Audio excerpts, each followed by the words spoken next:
Welcome to the next video in the exponent series. This one's going to be on how to take the power of a power. Just to remind you, what we've done so far for power rules is when you have something like x, which is called the base, and then to the fifth, which is called the power or exponent. If you take that entire thing and you treat that as a new base, you can even raise that to a higher power. So a power of a power would be taking something like that, x to the fifth, and treating that as your new base, and raising that to a power, say for example, to the third power. So the way that you can discover the rule for a power of a power is by applying the normal rule of exponents to this base. So if our base is x to the fifth, and we're raising that to the third power, that means that we have whatever this base was, x to the fifth, 3 times, because the power tells you how many times you have it. X to the fifth times x to the fifth times x to the fifth.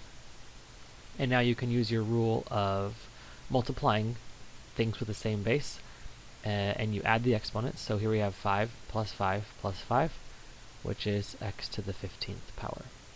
Let's try another example. Say we have y to the third to the second power, or squared.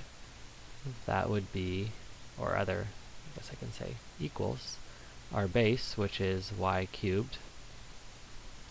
And we're going to write it twice because our exponent is a 2. And then we use our rule of exponents, and we say if we're multiplying with the same base, we add the exponents. 3 plus 3 is 6, y to the 6th. And hopefully you can see that there's a bit of a shortcut. Each time you write it down, you write down the exponent on the inside, and the number of times you write it down is the outside exponent. And when you're adding up the same number over and over, that's the same as multiplication. So in essence, you're taking these two numbers, the power of the power, and you're multiplying them together. So your rule becomes x to the a to the power b equals x to the a times b. So if you have a power of a power, you multiply the two exponents together, and that gives you the new base, that gives you the new exponent, and the base stays the same. So let's do some more examples here. Let's try 3x squared to the fifth power. Okay, that's 3x squared, 3x squared, 3x squared, 3x squared, 3x squared. And you remember that the number and the power can be done separately. So let me write it out just one more time. 3x squared times 3x squared times 3x squared times 3x squared times 3x squared. So this 3, it happened 5 times, so we have 3 to the 5th, times this x squared happened 5 times, so that's going to be x squared to the 5th, which is x to the 10th.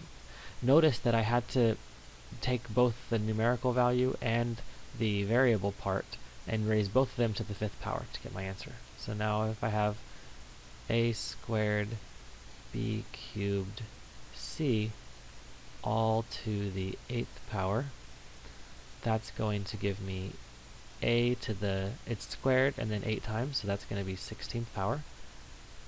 B was cubed and it's happening 8 times, so that's going to be to the 24th power.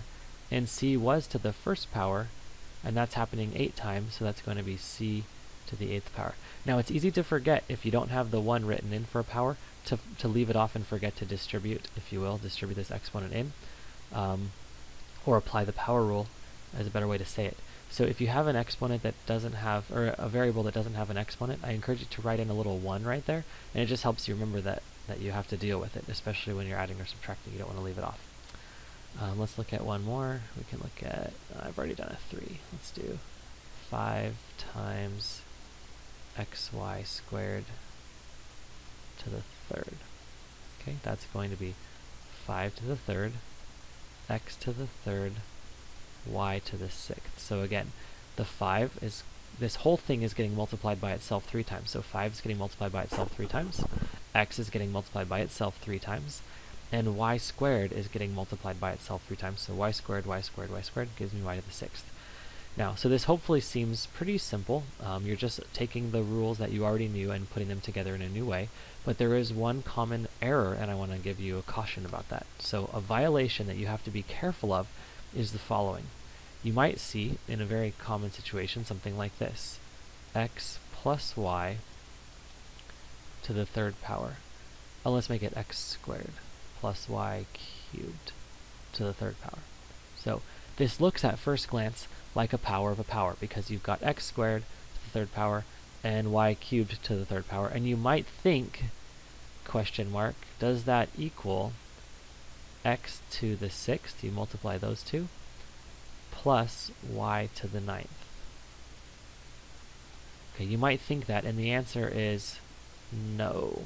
Big resounding no. You cannot do that, and here's why. Because the plus sign here, what you're actually doing is you're multiplying this entire base 3 times. So what you have is you have x squared plus y cubed times x squared plus y cubed times x squared plus y cubed.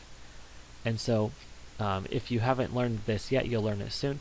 The way that you multiply these out is using distribution, and you're going to get a lot of different terms. You're not just going to get 2 terms. So this would be multiply it out the long way, and then you'll make sure that you don't make any mistakes. But if there's a plus or minus sign inside of your parentheses, inside of your base, when you raise that whole thing to a power, you cannot use the power of a power rule. So be extra careful about that.